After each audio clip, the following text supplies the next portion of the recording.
And hello again from Fox News in Washington. Donald Trump was busy putting out fires this week, trying to get House Speaker Paul Ryan on board his campaign. But this weekend, Trump faces new problems. A newspaper investigation into his treatment of women over the years. And a strange story that he often posed as a publicist to brag about himself.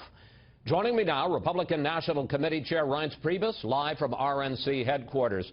Chairman, I want to start with that article in the New York Times today. It's called Crossing the Line, Trump's Private Conduct with Women. They did more than 50 interviews over 6 weeks, and they say they found repeated instances of Trump insulting women and making unwanted advances, even in the workplace. Chairman Priebus, does that bother you?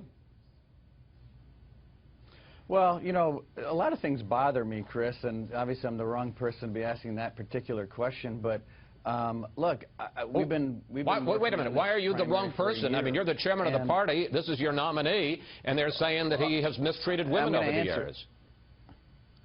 What I would say is, you know, we've been working on this primary for over a year, Chris, and I've got to tell you, I think that all these stories that come out, and they come out every couple weeks, people just don't care. I think people look at Donald Trump and say, and Hillary Clinton and say, who's going to bring an earthquake to Washington, D.C.? I think the bigger issue when we make these judgments about people are, you know, whether or not individuals are throwing stones in glass houses. And when people are hypocrites, obviously that's when these stories have an impact. But I don't think Donald Trump and his personal life is something that people are looking at and saying, well, I'm surprised that he's had girlfriends in the past. That's not what people look at Donald Trump for. And so I think the traditional playbook and analysis really don't apply. But forgive me, it's not whether or not he had girlfriends. The question is whether or not he mistreated women, whether he made unwanted advances, whether he humiliated women in the workplace. I don't understand why you say that people don't care about that, and are you going to look into the allegations? Well, look, I'm not saying people don't care about it. I'm just saying I think the reason he's where he's at is that he represents something much different than the traditional analysis of individual candidates. And yes, everything bothers me, Chris.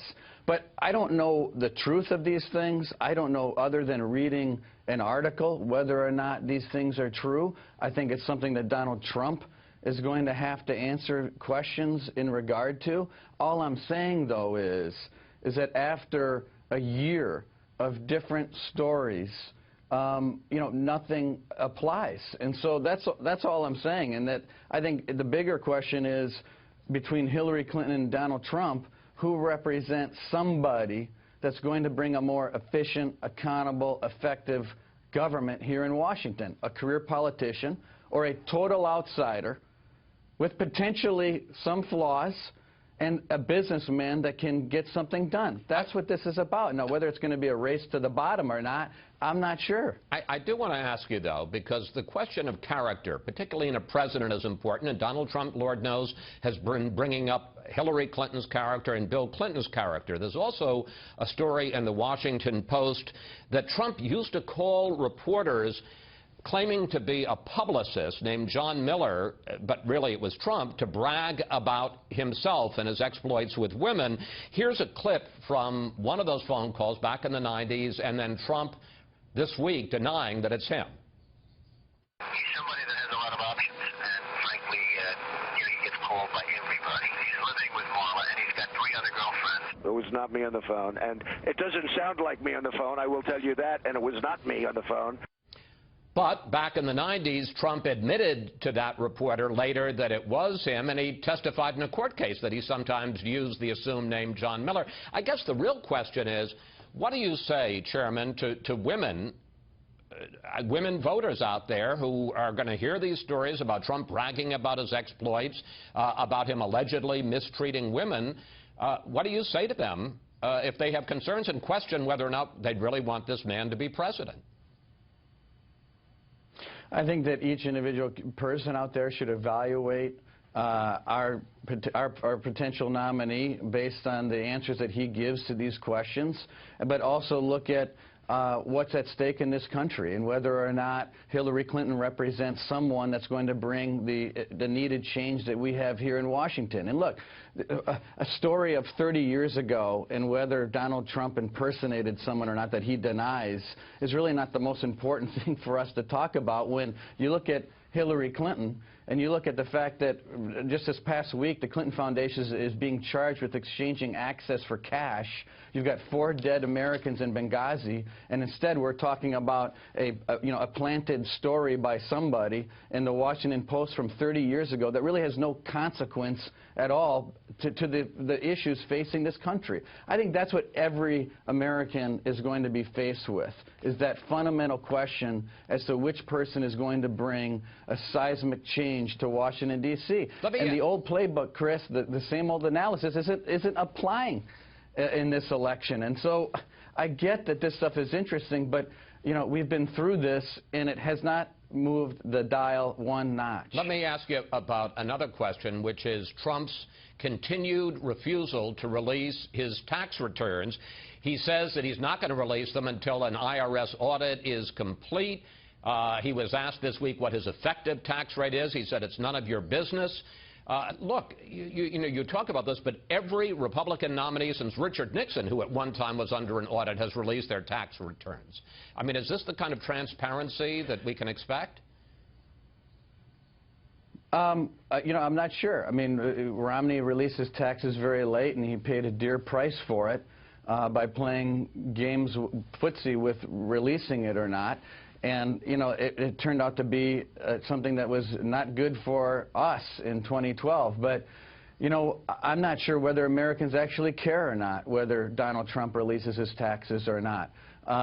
And that's a question for Donald Trump, and he's either going to benefit or suffer from the decisions that he makes on that particular issue. But again, not to be repetitive, but whether this issue is going to apply to Donald Trump in a negative way or not, I'm not sure of, but so far, most things have not, because he represents something far different than these particular individual issues. It's a bigger question, which is who is going to blow up the system?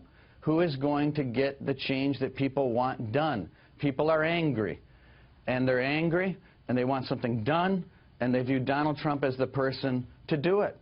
That's what this election's coming down to. But don't you think, I mean, just looking at this in a philosophical matter, obviously we know a lot, and maybe people don't like it about Hillary Clinton, but at least she's been vetted. Don't you think that it's legitimate for people to look into who Donald Trump is? For instance, the Washington Post, Bob Woodward, the famous reporter there, now says that there are 20 reporters at the Post looking into Trump. We don't know much about his private life. We don't know much about his professional life. Isn't that legitimate? No, I don't. Listen, I'm not saying it's not legitimate, Chris. It's all legitimate. I'm just saying I don't know if it's even going to. I don't think it's going to affect people's view of who and what Donald Trump represents to them, given this election and the electorate. So, granted, I don't have a problem with reporters looking into things, but I also think they should be looking at Hillary Clinton and her past and her treatment of women and her treatment of women in the workplace and the way she acted on this email scandal and whether she's going to be indicted, and the Clinton Foundation and Benghazi. I mean, look, there's a reason why Hillary Clinton's stuck in the mud and still beating back a socialist in her own party. So granted, I'm not saying there aren't going to be issues to be discussed. I'm just saying I think the issues that apply to Donald Trump are so big and so fundamental and universal across the board that these individual things that we're going to be talking about and reading about, I just don't think they're going to. I don't think they're going to hit them. I think they're going to bounce off of them. Finally, Trump met this week with a lot of Republican leaders, including Paul Ryan. You were the third man in the room for those meetings. Yesterday, Ryan spoke to the Wisconsin State Republican Convention and said he's not yet ready to endorse Trump. Here he is. We think it's important that we have real party unity, not pretend party unity, but real party unity, so that we go into the fall election at full strength. Chairman Priebus, how confident are you that Speaker Ryan, in the end, will endorse Donald Trump? And, he keeps talking about a process. How long is this process going to take? Well, listen, I don't speak for Paul Ryan, but what I can tell you is that I think both of these guys came into the meeting expecting a good meeting, but I think they left and it was a great meeting. I think they made a lot of progress, and I would be, I'd be surprised if we didn't get there, not too much longer in the distant future. So I think it was a good meeting, and I take Paul at his word. He wouldn't go do a press conference and say the things that he said just to say them. He believes it, and he's sincere, but he wants to make sure it's real. He doesn't want to just put on a show. He wants to understand and make sure there's a real understanding of each other before he makes that endorsement. I got one last question for you, and we got about a minute left. There's a report today that a number of leading conservatives are talking about trying to mount an independent conservative campaign for president. How seriously do you take that? Well, I always take things like that seriously, but I also know that the law makes it very difficult. I mean, they could try to hijack another party and get on the ballot. But look, it's a suicide mission for our country, because what it means is that you're throwing down not just 8 years of the White House, but potentially 100 years on the Supreme Court, and wrecking this country for many generations. And so I think that's the legacy these folks will leave behind. I think it's very dangerous, and there's other ways to get assurances on the things that they're worried about, which is what Paul Ryan is doing, and making sure that some things are understood before moving forward with some particular people. And I think Paul Ryan's approach is much better. If I may, real quickly, what would you say to people like Mitt Romney and Bill Kristol who were involved in this effort?